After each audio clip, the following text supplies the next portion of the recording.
Hello दोस्तों, स्वागत है आपका स्टडी पॉइंट पे। आप लोगों को हड़प्पा सभ्यता के बारे में बता रहा था। पहला टॉपिक हमने बताया था उसके नामकरण से संबंधित, उसके बाद बताया था उद्भव, फिर विकास। नामकरण में हमने बताया कि इसके नाम को लेकर बहुत सारे विवाद हैं, जैसा इसको आद्य ऐतिहासिक भी कहा जाता है, सिंधु घाटी सभ्यता भी कहा जाता है, कांस्ययुगीन सभ्यता भी कहा जाता है, हड़प्पा सभ्यता भी कहा जाता था, मोहनजोदड़ो सभ्यता भी कहा जाता था। हमने एक एक करके सारे नामों पे चर्चा की थी और अंततः देखे थे कि हड़प्पा सभ्यता जो है कि जो सर्वप्रथम प्राचीन काल में माना जाता था कि जो प्रथम साक्ष्य खोजे गए हैं प्रथम स्थल के, उसी के नाम पर जो है उसका नाम रखा जाता था। और इसके अधिकांश साक्ष्य जो है सिंधु घाटी के आसपास मिले हुए हैं, इसलिए इसे सिंधु घाटी सभ्यता के नाम से भी जानते हैं। दूसरा टॉपिक बताया गया था आप लोगों को उद्भव के बारे में। तो इसके उद्भव को लेकर भी काफ़ी विवाद रहा है। हमने आपको दो मुख्य उद्भव से संबंधित तथ्य बताए थे, जिसमें बताया था मेसोपोटामिया से ये माना जाता है कि इसका जन्म मेसोपोटामिया की सभ्यता से हुआ था। तो उसके बारे में हमने पक्ष में और विपक्ष में दोनों में तर्क दिया था। और उस दूसरा टॉपिक था ईरानी बलूची संस्कृत से, जिससे ये माना जाता है कि इस संस्कृत के द्वारा सिंधु घाटी सभ्यता का जन्म हुआ था। उसके बाद तीसरा टॉपिक हमने बताया था विकास से संबंधित। विकास से संबंधित 4 चरणों की चर्चा की थी: पूर्व हड़प्पन, हड़प्पन, परिपक्व हड़प्पन और उत्तर हड़प्पन। आज आपका अगला टॉपिक होगा नगरीय नियोजन। नगरीय नियोजन जो सिंधु घाटी सभ्यता का सबसे प्रमुख प्रसिद्धि का कारण रहा है। नगरीय नियोजन क्यों रहा है, इसके बारे में हम आज आपको बताएंगे। ऐसा क्या था इसके नगरीय नियोजन में जो आधुनिक काल में भी एक साक्ष्य के तौर पर और एक आधुनिकता के तौर पर अभी उस अवस्था तक नहीं पहुंच पाया है जो सिंधु घाटी सभ्यता में आप देखने को मिलता है। आइए देखते हैं नगरीय नियोजन के बारे में। नगरीय नियोजन के प्रसिद्धि के प्रमुख कारण क्या क्या थे। इसमें सबसे पहले हम देखते हैं कि इसके नगरों को 2 भागों में बांटा गया था, एक अपर टाउन और लोअर टाउन। ये आपका हो जाएगा अपर टाउन, लोअर टाउन। अपर टाउन सामान्यतः नदियों के किनारे जो सभ्यता बजी, जो ऊंचे वाले भाग होते थे उसको अपर टाउन पे कहा जाता था, क्योंकि जो नीचे का भाग होता था वहाँ बाढ़ के समय में पानी आ जाता था, तो उसको 2 भागों में डिस्ट्रीब्यूट किया गया था। अपर टाउन जहाँ समाज के विशिष्ट लोग रहते थे, सामान्यतः पुरोहित, राजा, मंत्री, इस टाइप के लोग रहते थे। और लोअर टाउन जो नीचे की तरफ होता था, लोअर टाउन में आपके सामान्य लोग रहते थे, जो आम जनता होती थी वो होता था। तो पहले टॉपिक हमने देखा नगर को 2 भागों में डिवाइड किया गया है। अब आते हैं मकान के बारे में कि इस सभ्यता में मकान कैसे थे। मकान जो है प्रायः पक्की ईंटों के बने होते थे, 2 मंजिला मकान थे। पक्की ईंटों के 2 मंजिला मकान होते थे और मकानों में खिड़कियों का अभाव होता था, खिड़कियां जो है नहीं पाई जाती थी। अपवाद स्वरूप हम देखेंगे मोहनजोदड़ो से एक खिड़की का साक्ष्य मिला हुआ है। सिंधु घाटी सभ्यता में आपको बहुत सारे अपवाद मिलेंगे साक्ष्य के तौर पे। आपको नालियाँ बताएंगे, सड़कें बताएंगे, आगे आपको जो राजनीतिक व्यवस्था बताएंगे, धार्मिक व्यवस्था बनाएंगे। आपको ढेर सारे फैक्ट आपको देखने पड़ेंगे। जो अपवाद स्वरूप होते हैं वो आपको क्वेश्चन के रूप में आपके पेपर में पूछे जाते हैं। तो आपने मकान के बारे में देखा, पक्की ईंटों के बने होते थे, 2 मंजिला होते थे, खिड़कियों का अभाव होता था। लेकिन मोहनजोदड़ो में एक खिड़की का साक्ष्य मिला हुआ है। उसके बाद दरवाजे इसके पीछे की तरफ होते थे। सामान्यतः इसके कारण क्या हो सकते हैं? कारण ये हो सकते हैं कि मुख्य दरवाजे खोलने से जो है कि प्रदूषण की समस्या हो सकती थी, एक प्रदूषण की समस्या हो जाती थी, डस्ट वगैरह, ध्वनि प्रदूषण, ये सारी, क्योंकि सड़कें जो होती थी कच्ची ईंटों को बनी होती थी, तो इसलिए समानता जो है कि दरवाजे इनके पीछे की तरफ होते थे। अपवाद में आपको लोथल में देखेंगे, यहाँ पे लोथल की जो है सड़कें जो होता है मुख्य द्वार की तरफ खुले होते थे, क्योंकि उस समय का जो प्रमुख केंद्र था, व्यापारिक केंद्र था, वो लोथल था। इस कारण जो है लोथल में जो मकान बनते थे उसके दरवाजे जो है कि सड़क की तरफ होते थे। बाकी और जो भी मकान बने होते थे उनके दरवाजे पीछे की तरफ होते थे। कारण आपको हमने बता दिया, प्रदूषण से बचने के लिए, पोल्यूशन ना हो, स्वास्थ्य के लिए भी जो है अच्छा माना जाता है। तो हम ये देखते हैं कि ये वेल मेंटेन तरीके से इस शहर को बसाया गया था, इसको कैसे डिवाइड किया गया था। यहाँ के मकान जो है बहुत ही सिस्टमेटिक रूप से बनाए गए थे।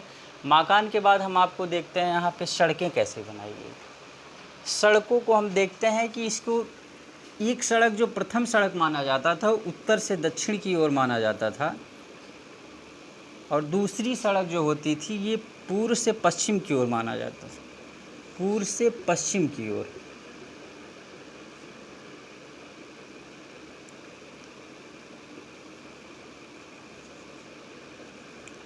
और ये दोनों सड़कें एक दूसरे को समकोण कर पाते थे और एक आयताकार जो है आयताकार का स्वरूप बनाते थे। एक सड़क इस प्रकार जाएगी, दूसरी सड़क इस प्रकार जाएगी, एक दूसरे को समकोण पर काटेंगे और इनके किनारे, सड़क के किनारे किनारे नालियाँ बनी होती थी। सड़क के किनारे किनारे नालियाँ बनी होती थी। नालियों में उतरने के लिए सीढ़ियाँ बनी होती थी, जो सामान्यतः नालियों के साफ़ सफाई के लिए जो है उपयोग में लाए गए होंगे। और इन नालियों से जो है छोटी छोटी नालियाँ जो है मुख्य नालियाँ में मिली होती थी, जिससे जो है कि वाटर पोल्यूटेड जो हो वो उसको बाहर जो है शहर से किया जा सके।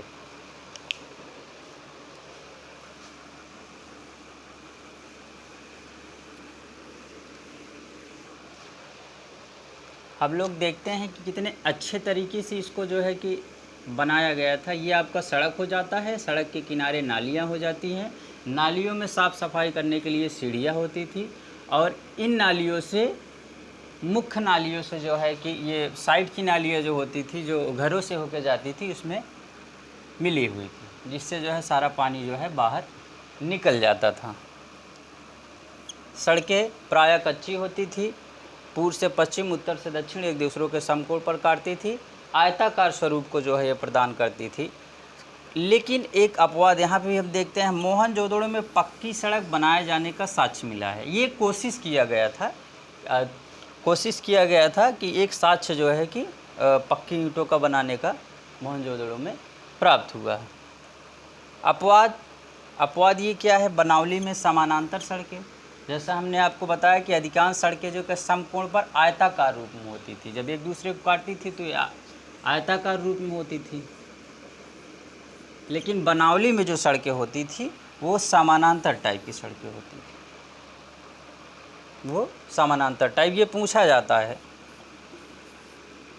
ये पूछा जाता है आपका मोहनजोदड़ो कि पक्की सड़क बनाए जाने के साक्ष्य कहाँ मिले हुए हैं, मोहनजोदड़ो में। और समानांतर प्रकार की सड़कें बनाए जाने के साक्ष्य कहाँ मिले हुए हैं, बनावली में। एक ये आपका भी अपवाद ये भी पूछा जाता है कि हड़प्पा सभ्यता के जो है मकान के दरवाजे जो है पीछे की तरफ होते थे, ऐसा कौन सा स्थल है जिसके दरवाजे जो है सामने थे, वो आपको क्या बताएंगे, लोथल। अब अगला टॉपिक आता है ये नालियों का। नालियों का जैसे हमने आपको बता दिया, पक्की होती थी, सड़क के किनारे किनारे होती थी, सीढ़ियाँ बनी होती थी, सफाई के लिए प्रयोग होता था। सीढ़ियाँ किस लिए प्रयोग होगा, सफाई के लिए होगा।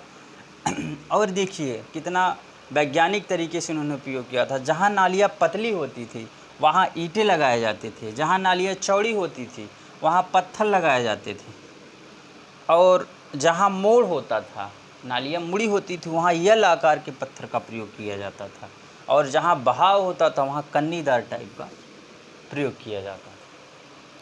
इनके शिल्पी से देखने से लगता है कि पूरे शहर को एक व्यवस्थित तरीके से बसाया गया था। वहाँ की नालियाँ, वहाँ की सड़कें, वहाँ के मकान जो हैं बहुत ही सुनियोजित और व्यवस्थित तरीके से पूरे शहर को बताया गया था आयताकार रूप में। तो इस प्रकार हम ये देखते हैं कि सिंधु घाटी सभ्यता का नगरीय नियोजन था वो बहुत ही सुनियोजित और वैज्ञानिक तरीके से बसाया हुआ शहर था।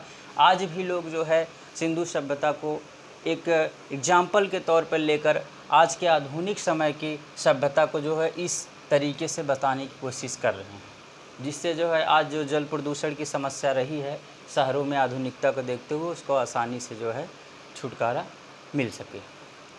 इसमें एक टॉपिक आपका और बचेगा, दुर्ग के बारे में बताते हैं। दुर्ग क्या होता है।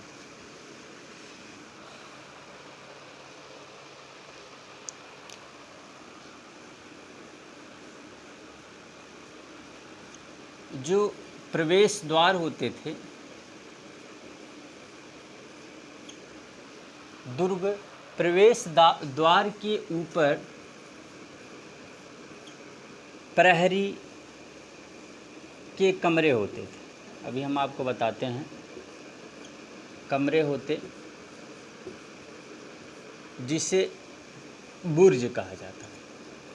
पुरानी मूवियों में आप लोगों ने देखा होगा जो छोटे छोटे सुरक्षा द्वार गेट के ऊपर छोटे छोटे बने होते थे बुर्ज टाइप की, ये इसमें एक सुरक्षा प्रहरी खड़ा होता था बंदूक लेके, वही ये होता था बुर्ज। तो प्रवेश द्वार भी होता था और उसके ऊपर बुर्ज थे, इसमें इनके कमरे बने होते थे। तो सुरक्षा की दृष्टि पे भी हम देखते हैं कि बहुत ही व्यवस्थित तरीके से शहर को बसाया गया था। ये क्वेश्चन पूछता है सरहदी बुर्ज कहाँ से मिले हुए हैं, वो आपका कालीबंगा से कई बार पूछा गया हुआ है। सरहदी बुर्ज के साथ ये कालीबंगा से।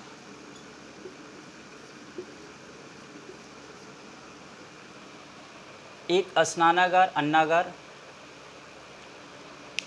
मुख्य टॉपिक हमने क्या देखा? मकान देखा, नालियाँ देखा, सड़क देखा। सुरक्षा में ये आपका ये दुर्ग जो है ये सुरक्षा में आ जाए। ठीक, प्रवेश द्वार के ऊपर जो प्रहरी के कमरे होते थे उनको बुर्ज कहा जाता था, जो सामान्यतः जो है कि उस एरिए की पूरा सुरक्षा करते थे। ये आपको प्राचीन काल में देखने को मिलता है। आधुनिक काल में भी आप स्टार्टिंग में देखते हैं कि बुर्ज वगैरह के साथ मिले रहते हैं। मध्यकालीन में भी आपको मिलेंगे सुरक्षा प्रहरी, बड़े बड़े मकान होते थे उसके ऊपर तैनात होते थे, लेकिन ये चीज़ें थी। तो बहुत सारी चीज़ें जो हैं हमारे सिंधु घाटी सभ्यता से लेके यहाँ मध्यकालीन तक आपको देखने को मिलता है। ढेर सारी चीज़ें ऐसी हैं जो आज तक भी नहीं अपनाई जा सकी हैं, इतनी विकसित तरीके से इस शहर को बसाया गया था।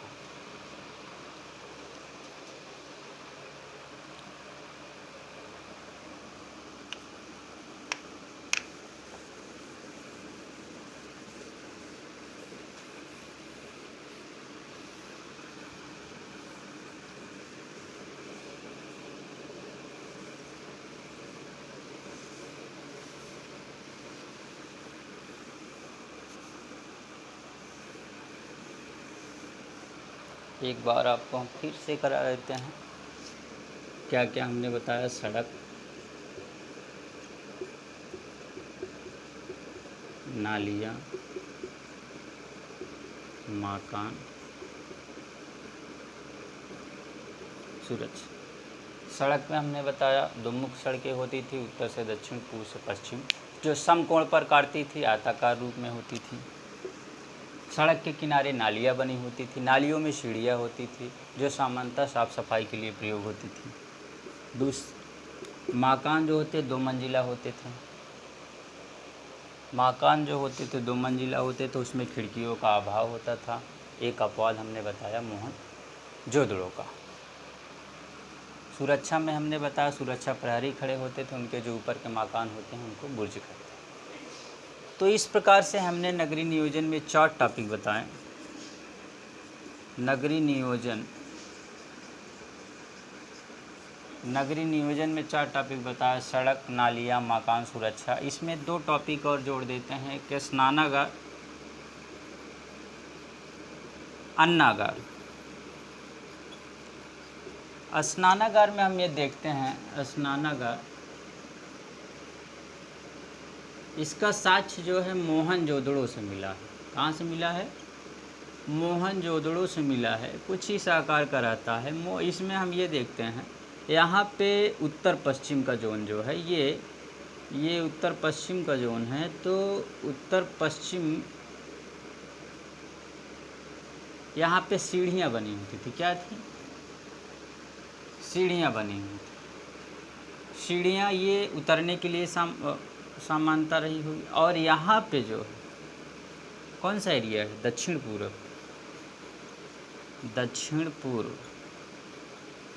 दक्षिण पूर्व में नालियाँ होती थी।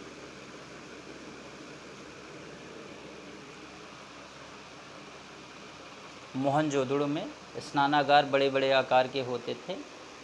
इस प्रकार के जो हैं लंबाई, चौड़ाई, मोटाई की बात करते हैं। इसकी लंबाई करीब थी 11.88 कितनी थी? 11.88।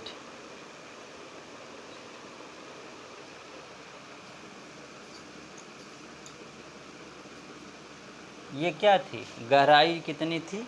2.4। इसकी लंबाई 11.8 मीटर, चौड़ाई 7.01 मीटर और गहराई गहराई कुछ इतनी थी। इसकी व्यवस्थित व्यवस्था को देखकर ये कहा जा सकता है कि सामान्यतः सामूहिक धार्मिक प्रयोजनों के लिए इसका उपयोग, सामूहिक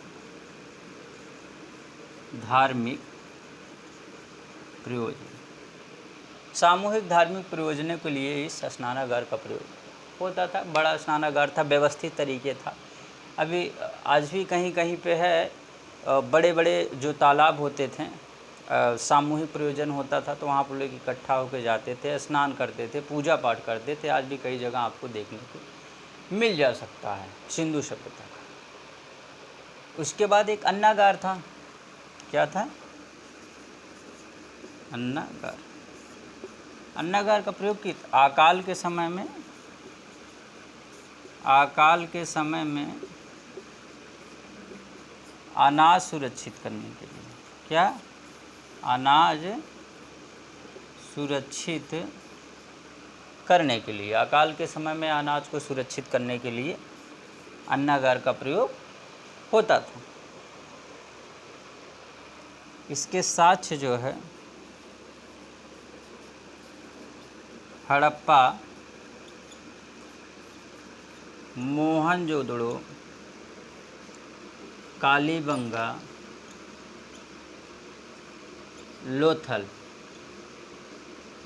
कहाँ से मिले हैं? हड़प्पा से, मोहनजोदड़ो से, कालीबंगा से, लोथल से इसके साक्ष्य मिले हुए हैं। हम देखते हैं कि इसमें अन्नागार हो गया। ये कितने टॉपिक हमने बताया आपको नगरीय नियोजन में? सड़क के बारे में बताया, नालियों के बारे में बताया, मकान के बारे में बताया, सुरक्षा के बारे में बताया, स्नानागार के बारे में बताया और अन्नागार में। कुल 6 टॉपिक हमने हैं नगरीय नियोजन के बारे में बताया, जो इस काल की, इस सभ्यता की महत्वपूर्ण विशेषता थी। इसको हमने आपको विस्तार से बताया है।